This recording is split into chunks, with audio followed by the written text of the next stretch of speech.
Hello, dear students. Hope you all are safe and fine and very eager to study today's lesson.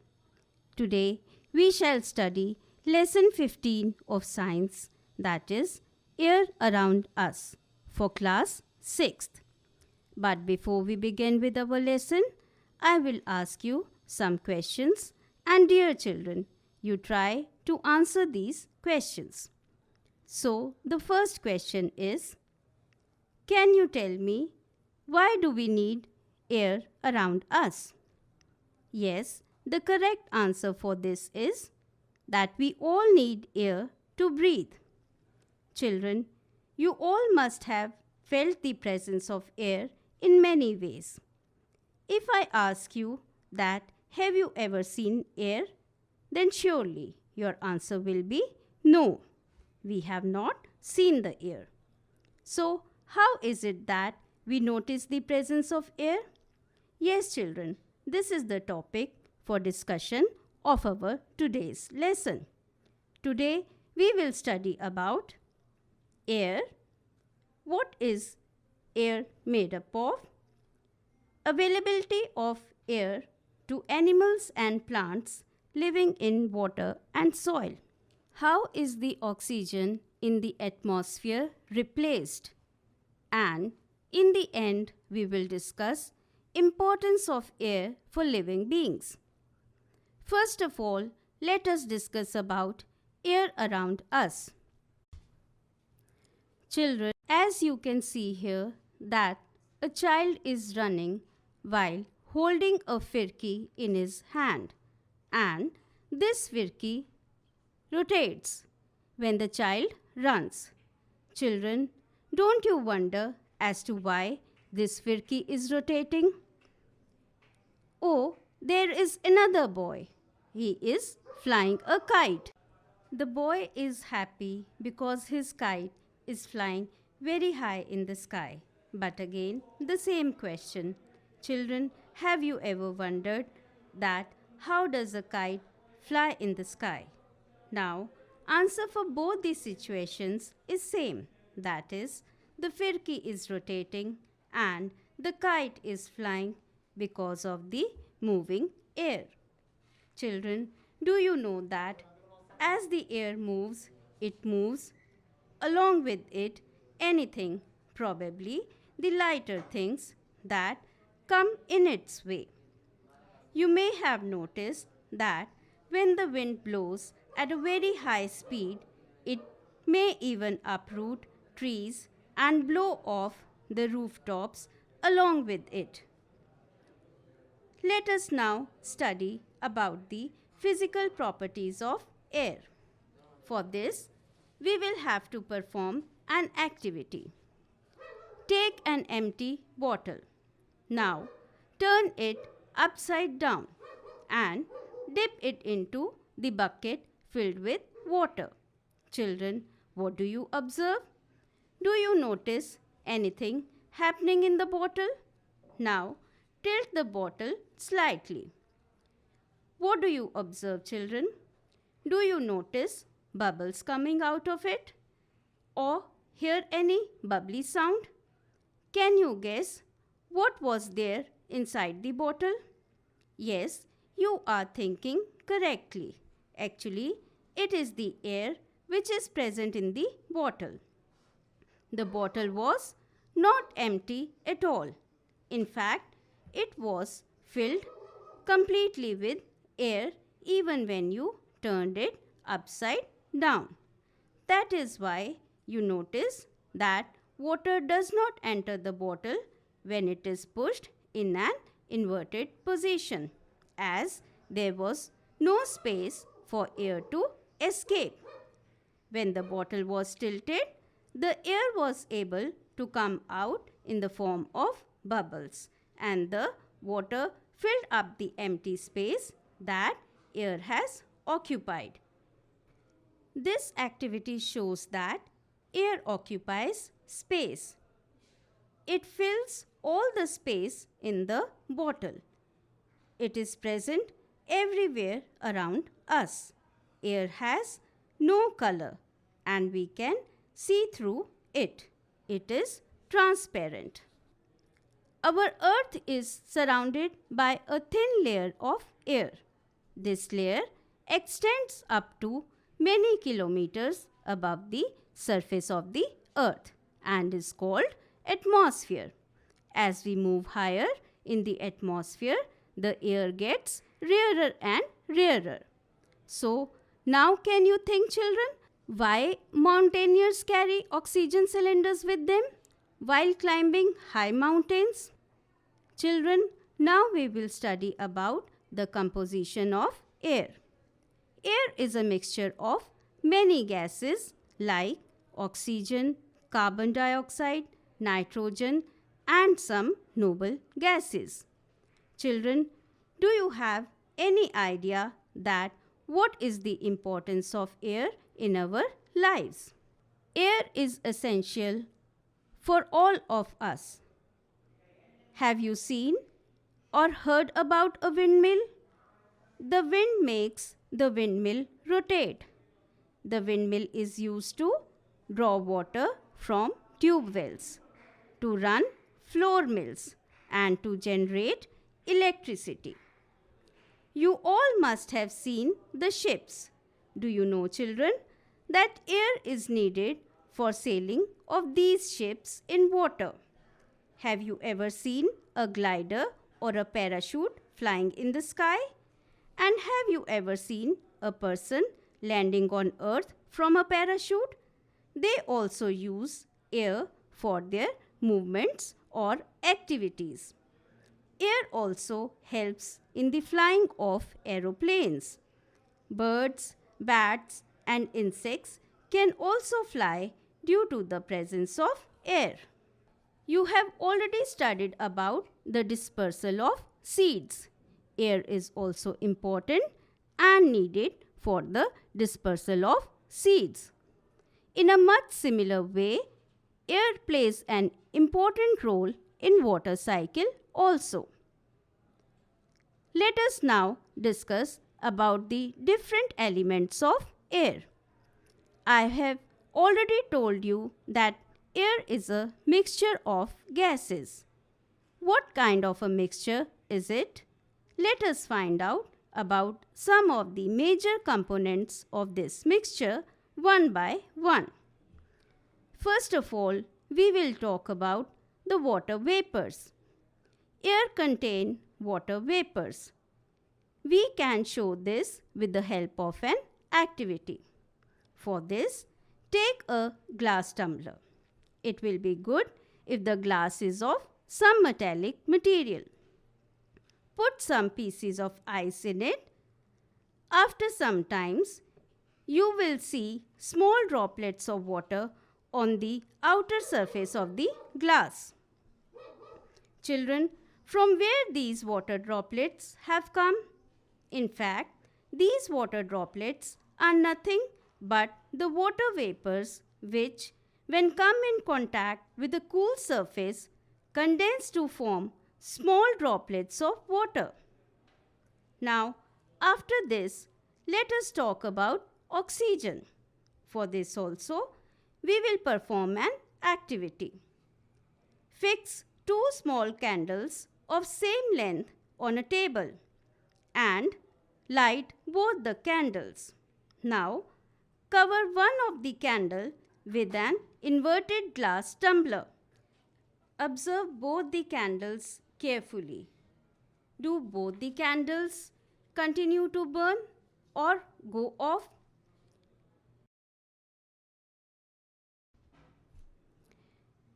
You will observe that the candle covered with the glass will extinguish after some time, while the other candle will continue burning. What can be the reason for this? Children, just think about it. It seems that the candle got extinguished because the component inside the glass which supports burning is limited, and when most of it is used up by the burning candle, the candle extinguishes.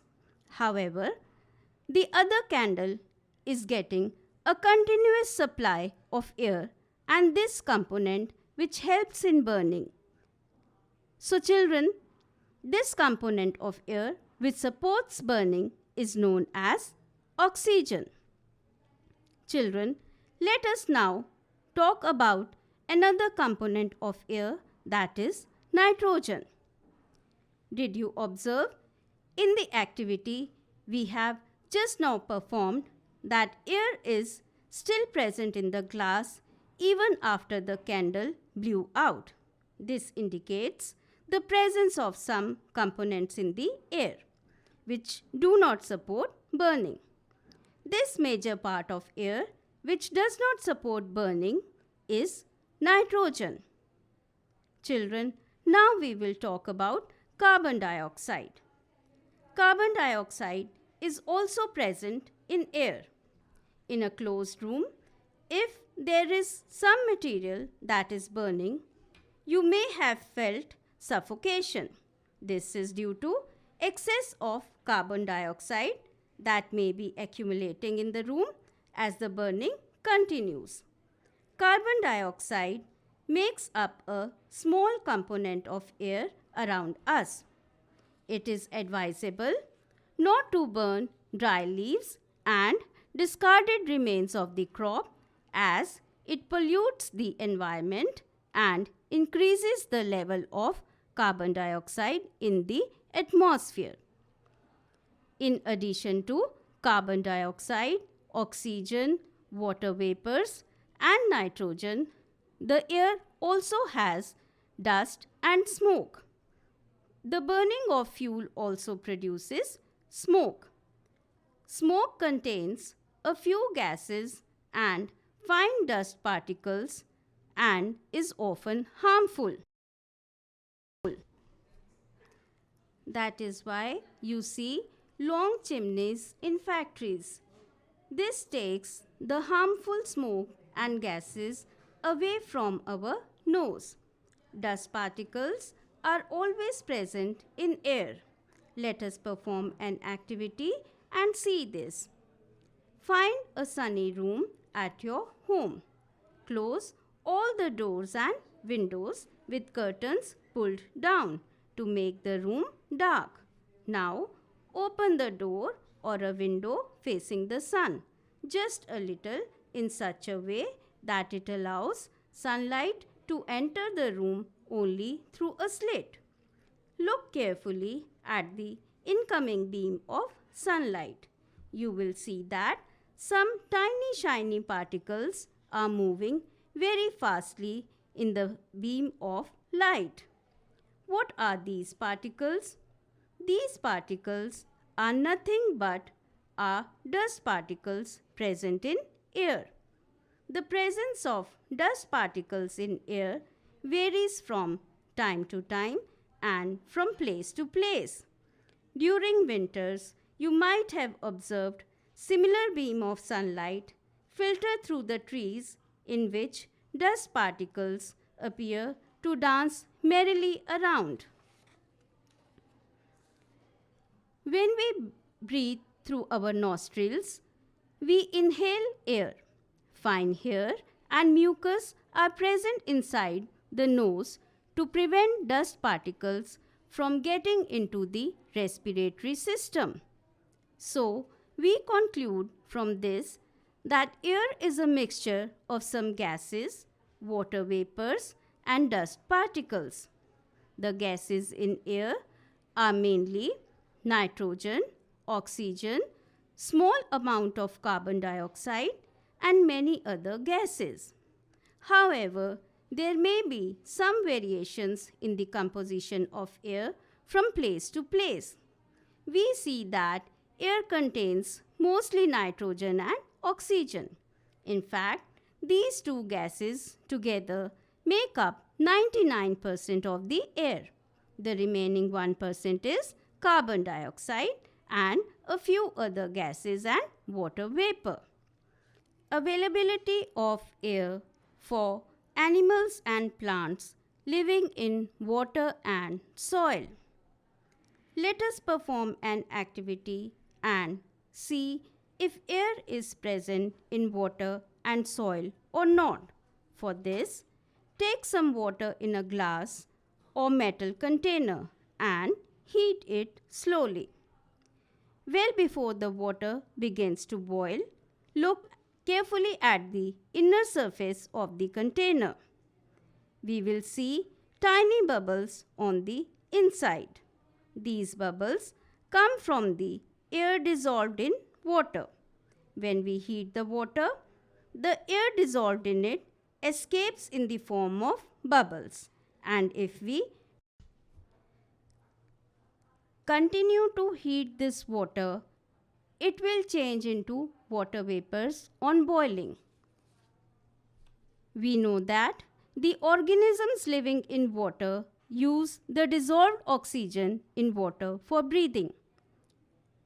Now we will talk about the animals which live deep into the soil. They also need oxygen for breathing. How do they get the air they need for breathing? Let us perform another activity to understand this. Take a lump of dry soil in a beaker. Add water to it and note what happens. We see that as the soil starts absorbing water, bubbles start coming out of it. These bubbles show the presence of air in the soil. The organisms that live inside the soil make burrows or deep holes in the soil. These burrows make spaces available for air to move in and out of the soil. However, when it rains heavily, water fills up all the spaces occupied by the air in the soil. In this situation, animals living in the soil have to come out to breathe, and this is the reason, children, why organisms like earthworms and snakes come out of the soil during rainy season. Now we will discuss how is oxygen in the atmosphere replaced. We all know that every living being needs oxygen for breathing. Not only this, oxygen is also needed when we burn anything. When oxygen is used up at such a large scale, then the question arises that how is the balance of oxygen maintained in the atmosphere? The balance of oxygen is maintained through the process of photosynthesis. In this process, plants make their own food and oxygen is produced along with it. Plants also consume oxygen for respiration, but they produce more of it than they consume. So, in this way, plants add oxygen to the atmosphere. And the reality is that all animals are living because of the oxygen produced by the plants. The carbon dioxide produced by the animals during respiration is utilized by plants during photosynthesis, and during photosynthesis the plants produce oxygen, which is essential for all living beings. Dear children, let us now revise whatever we have learned today in this chapter. Today we have learned that air is found everywhere. We cannot see air, but we can feel it. Air in motion is called wind. Air is a mixture of nitrogen, oxygen, carbon dioxide, water vapor, and a few other gases.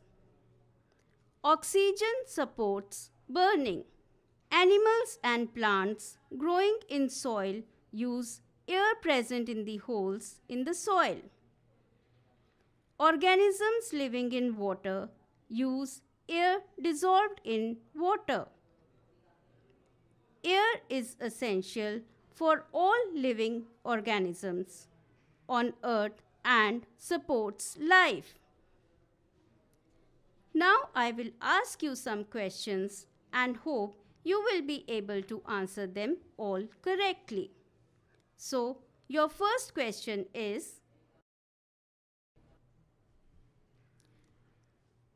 children, your first question is that you have to fill in the given blank spaces.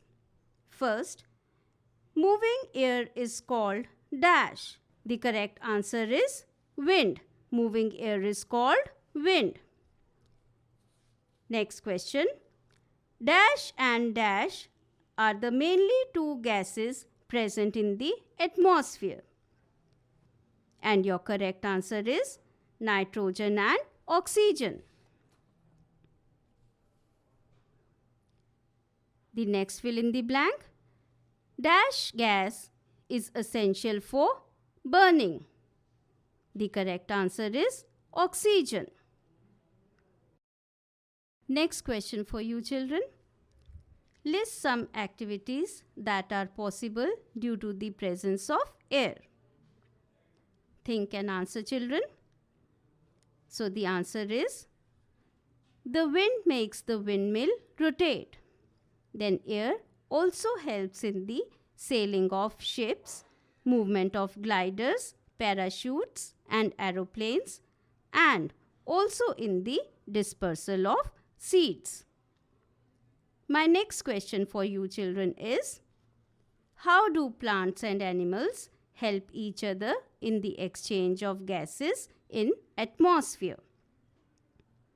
Children, plants during photosynthesis produce oxygen, which is used by animals during respiration. These animals then produce carbon dioxide. This carbon dioxide is then used by plants during photosynthesis to make their own food and to replace oxygen in the atmosphere. So, in this way, plants and animals depend on each other. With this, we come to the end of our today's lesson, that is air around us. Hope you all enjoyed learning the lesson with me. We will soon meet again with the next lesson. Till then, children, take good care of yourself. Goodbye and thank you.